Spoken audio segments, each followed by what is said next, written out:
So I think that's a stressful thing that you cut your finger and you have to figure out, okay, I need to sell ass to stitch this in a hospital. Why do I want to watch this first? It's the reason that I actually think that Bernie Sanders is the perfect president for the United States.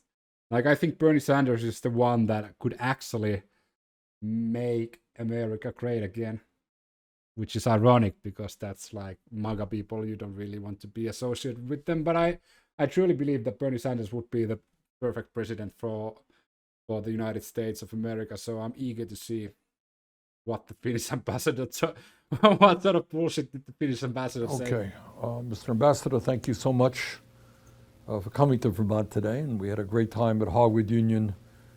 I have to say that that actually looks like 100% Finnish. Like I'm pretty sure his name Pekka or something. Like if you showed that to any Finnish person, they would say that his name is probably Pekka. I don't know if it's Pekka, but he looks like a Pekka.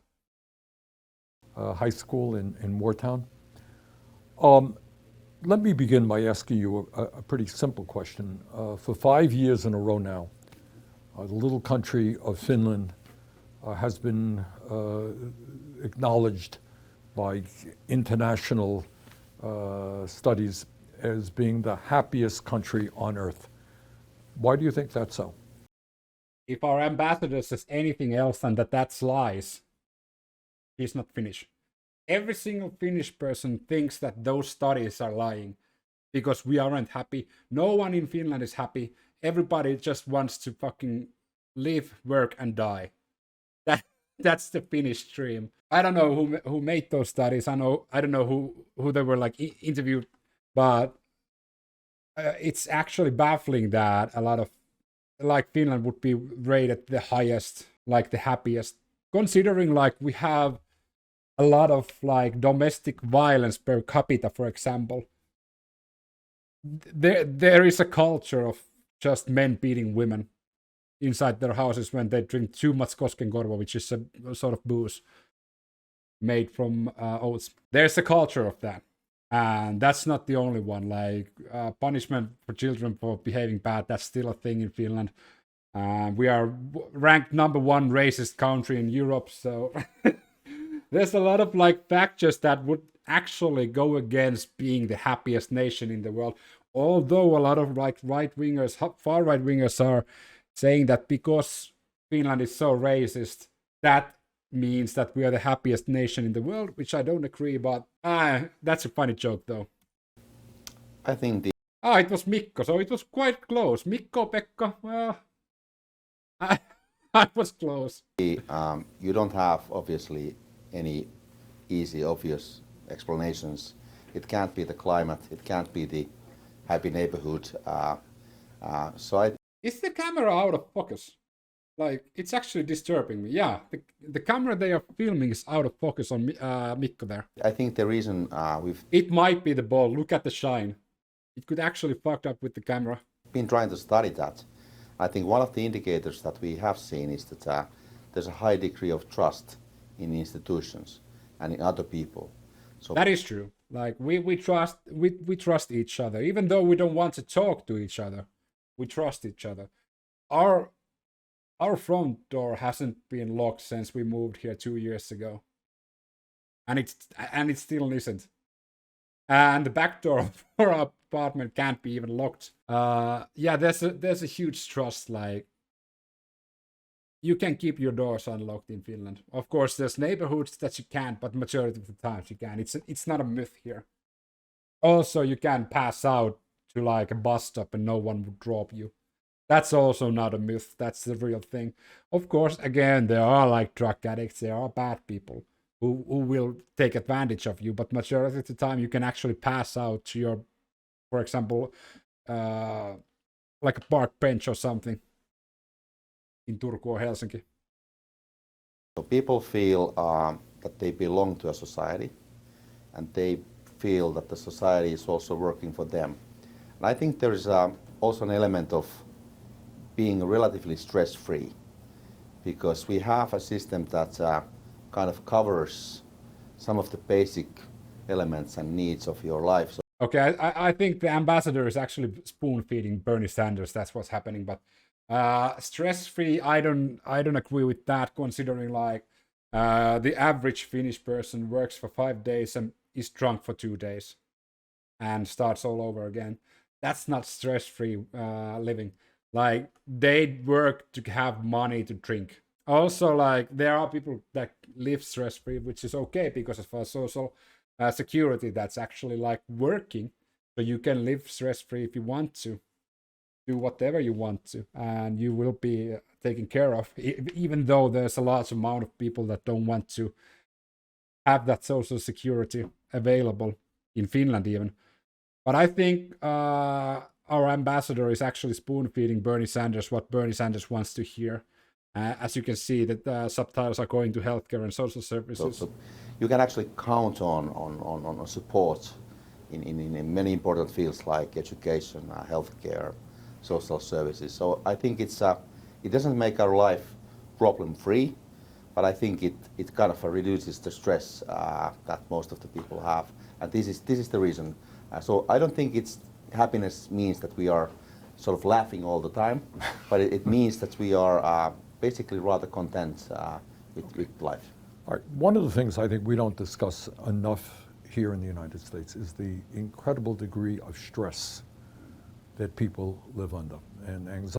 Yeah, I have to cut Bernie off there. I agree 100%. Like, I don't think it's stressed enough how stressful life in the United States actually is. And I think a lot of like Americans downplay the amount of stress. I just saw a TikTok where a couple gave birth, and the hospital bill for the mother who was giving birth was $7,000. But that didn't count for the child. The hospital bill for the child was $9,500 because the child wasn't insured, because he wasn't born yet. Imagine that. So it was like $15,000 to $17,000 to give birth in the United States. Just a second, honey. How much was it like for us to give birth? So even though we have free healthcare, it was €1,000, but that included like all the visits and ultrasounds and yeah, my wife had surgery. So it didn't come the natural way. So my wife was actually on a surgery to get our newest one. So it was €1,000, and that was like throughout the whole 9 months. But the couple paid $17,000 for the birth only, the giving birth only. So I think that's a stressful thing, that you cut your finger and you have to figure out, okay, I need to sell ass to stitch this in a hospital, or I can just glue it myself. In Finland, if you cut your finger, you go to the hospital. If you're under 18, you don't pay anything. If you're over 18, it's going to be like what, €40, €50. It's not completely free, even though it's free. It's free after a certain degree. Like there's a cap that you can like spend on a doctor, and after that you don't have to pay anything. Well, you have to pay. It's a weird system. We like to call it free, but it isn't actually free. Anxiety is just not good for your health. People worry about how they're going to pay their health care bills. They worry about how they're going to send their kids to college. They worry about how they're going to get by on wages, which in many cases are not adequate. So let's review what goes on in Finland. Let me just start off, all right? In America, we don't have paid family and medical leave, something I'm fighting for. We don't have it. Yeah, that's a really fucking weird thing that you don't have in America. It's like paid leave. You've been working X amount of time. Or family leave if you just had a child. Like, what the fuck is that? Like, those are basic necessities a normal human being should have. And that should be a goal for everyone. Of course, there's like the problem with the United States is it's basically a nation that's run by people who are really selfish and narcissistic, that they don't want to pay anything extra for somebody else somewhere, because it's for some reason it's taking out of them their life, even though they are already well equipped. That's why a lot of the Americans consider taxes like stealing. And that culture is actually landed already in Finland, that a lot of right-wing people are calling taxation stealing. But because of that taxation, because of those like values that we also have paid leave for parents when they have children. And that's a good thing, because that, again, goes towards mental health, goes towards longevity of like the working class. Means that there are women in this country who can give birth, and 1 week or 2 weeks later, they're forced to go back to work. Yeah. How does paid family and medical leave work in Finland?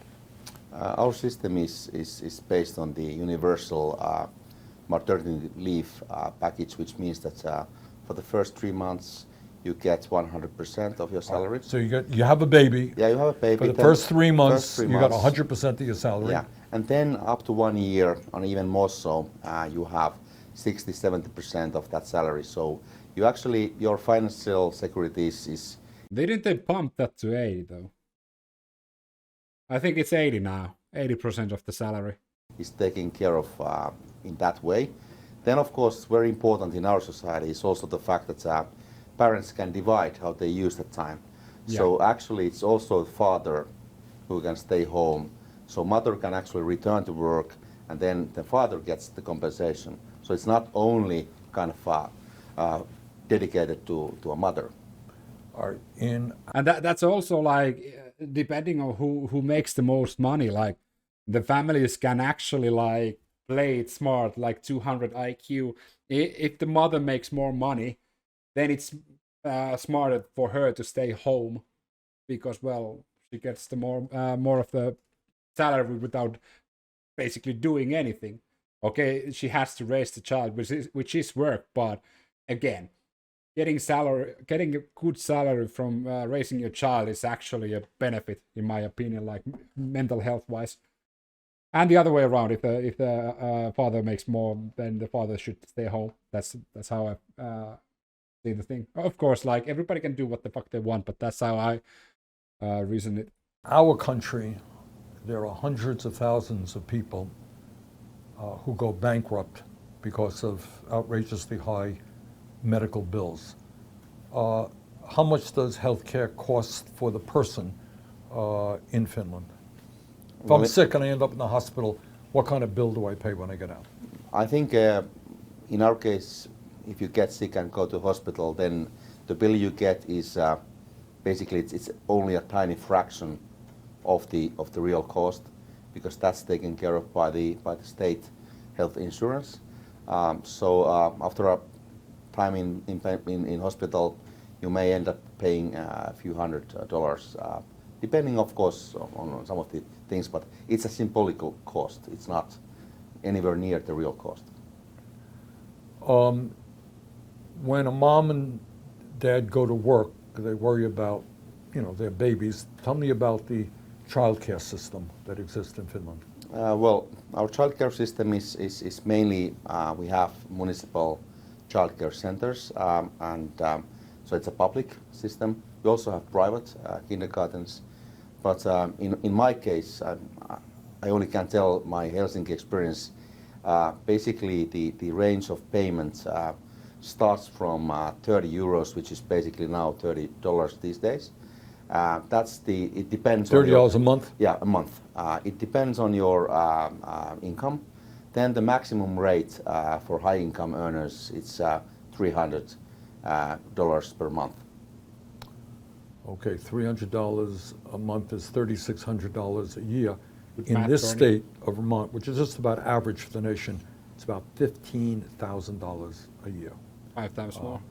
All right, let me ask you another question. It's not that bad. And that is the it issue is of, actually. It's almost like a salary. Higher education in particular. If I were interested in becoming a doctor in Finland, I have to go to college, I have to go to medical school. In this country, it is not uncommon for people to leave medical school $300,000 or $400,000 in debt. This is the perfect question for Bernie. What does university cost in Finland?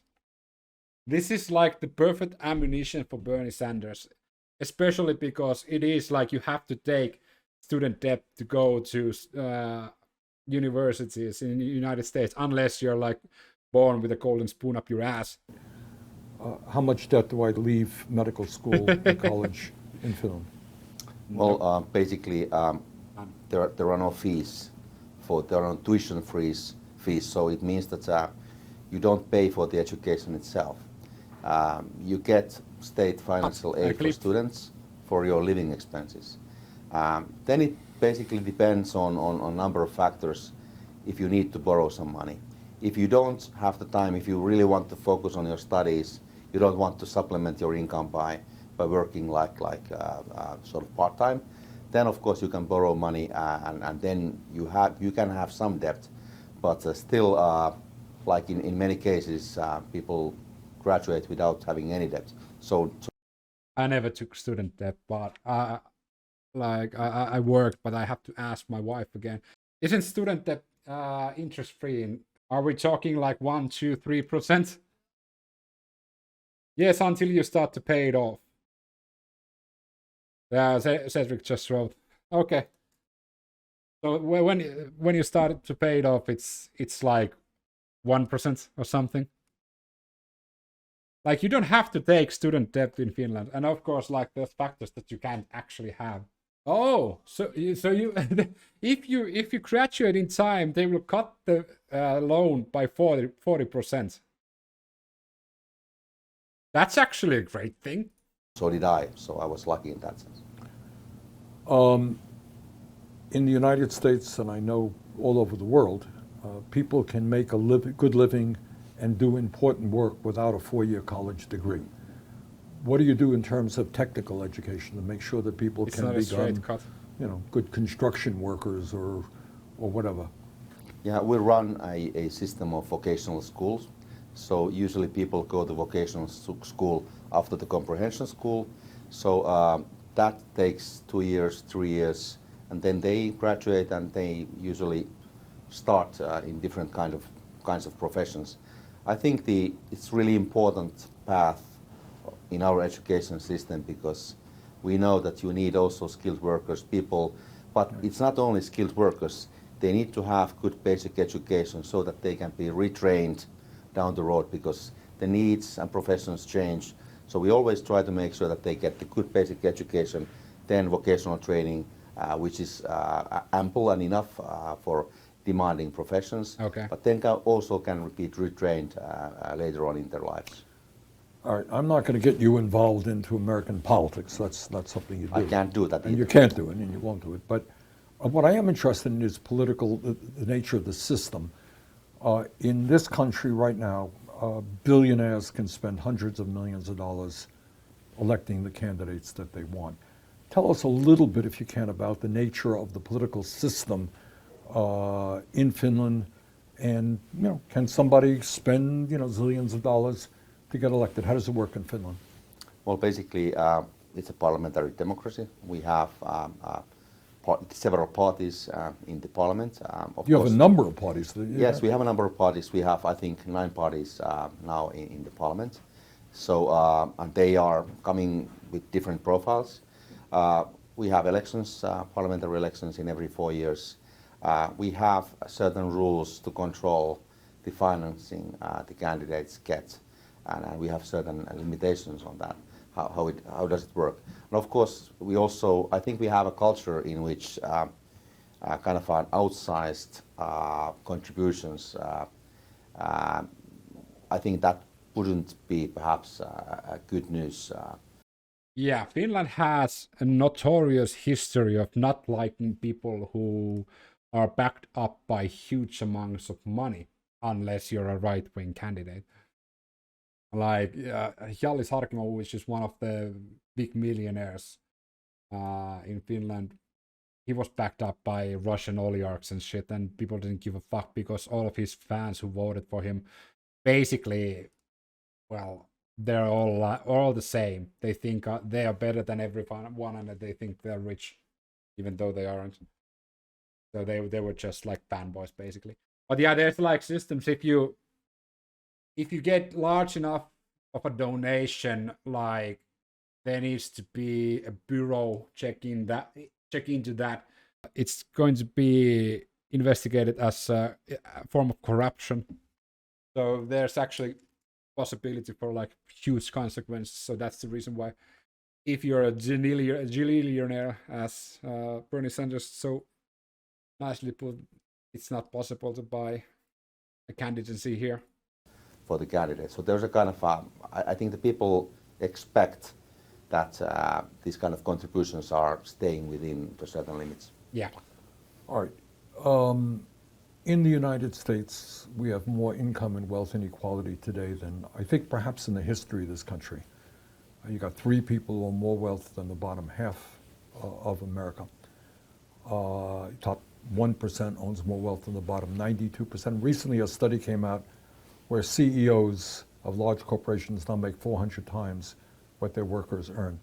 What is the issue of income and wealth inequality in Finland? I think it's a matter of concern, and it's a matter of discussion also in our society. I know that if you take international comparisons, we are still one of the most equal societies.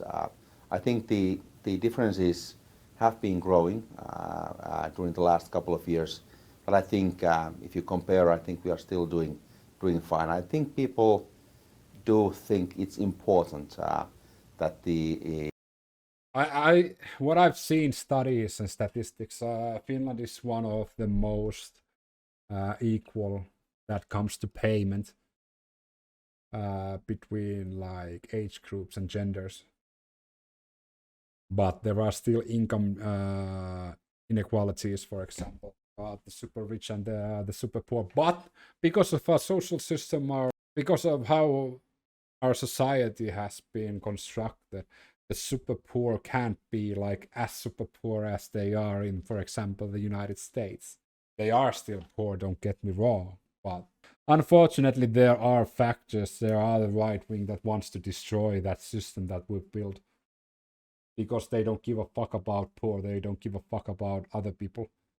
So there are parties, there are like politicians who wants to destroy that. And they want to create more income inequality, which is sad considering how much we've done towards equality in income. Even though it's never going to be possible, but the difference between the lowest and the highest shouldn't be this much.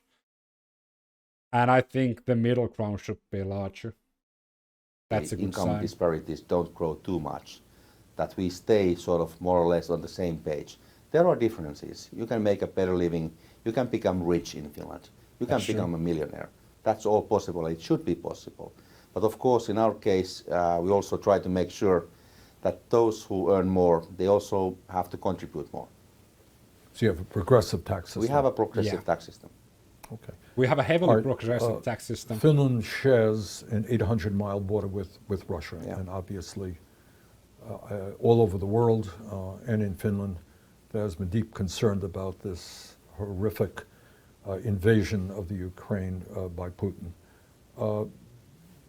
Tell us a little bit about Finland's attitude toward the war in Russia, the Russian war in Ukraine right now. So obviously we totally condemn the illegal attack. And of course we have... I think it's like almost 99% of Finland condemned the Russian invasion of Ukraine's soil. Then there's the 1% who are the fucking pro-Russia people.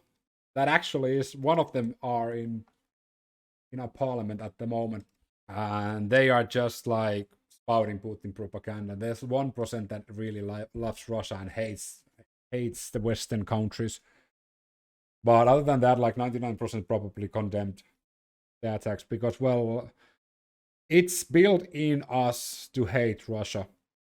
I've never hated Russia. I never hate Russians. I've always disliked Putin, but I've never hated Russians.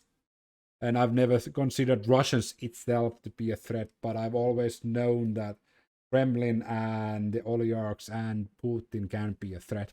That's the difference a lot of people aren't willing to make, is a lot of Russians aren't bad. Their leaders, Kremlin and Putin, are bad. Started to help Ukraine right from the beginning. We think we cannot accept this kind of an illegal attack, the idea of annexation of sovereign country, which is your neighbor. So obviously we are totally against this, and of course we are supporting Ukraine also in terms of military assistance. I think for us it means that we need to stay united against this. It's not only the issue for the Americans or for the US, also the Europeans are contributing to this joint effort. I think it's about principle. We cannot live according to this kind of old rules anymore. We have to respect the international law and the right of the Ukrainians, and all these disputes which may arise, they must be handled in a peaceful manner. So I think we are in a long, difficult situation with Russia. So far, bilaterally, if I look at the border that we have with Russia, it's been all quiet and stable. I think one of the reasons is the fact that Russia has to focus on Ukraine. It drains all the resources they have right at the moment. But obviously, we have one of the strongest militaries in Europe. We have. Ooh, that's a strong statement. I don't know if I can stand behind that, but I love the confidence on this guy. I also know that there's a lot of like patriotic Finnish people who also believe that we beat Russia once in our history, we can do it again. And as a matter of fact, how they performed in Ukraine, there's possibility we could do that. But I wouldn't go on and say we have one of the strongest militaries in Europe. We have a strong military, don't get me wrong, but one of the strongest, that's a bit of a stretch though. Universal service conscription. So we take this really seriously. That is true. All right, anything else that you wanted to add? No, I'm okay with this. Yeah. Okay, That's good. good. All Okay, right, that's once the again, Finnish thank you way. for joining me in Vermont. Yeah, I'm good. And everybody, thanks for watching. I want to know what was Bernie Sanders' idea of this. But that was a good I think our ambassador did well. Even though Bernie Sanders was basically spoon feeding, and the ambassador was also spoon feeding Bernie about the subject. But I think like our ambassador did pretty well.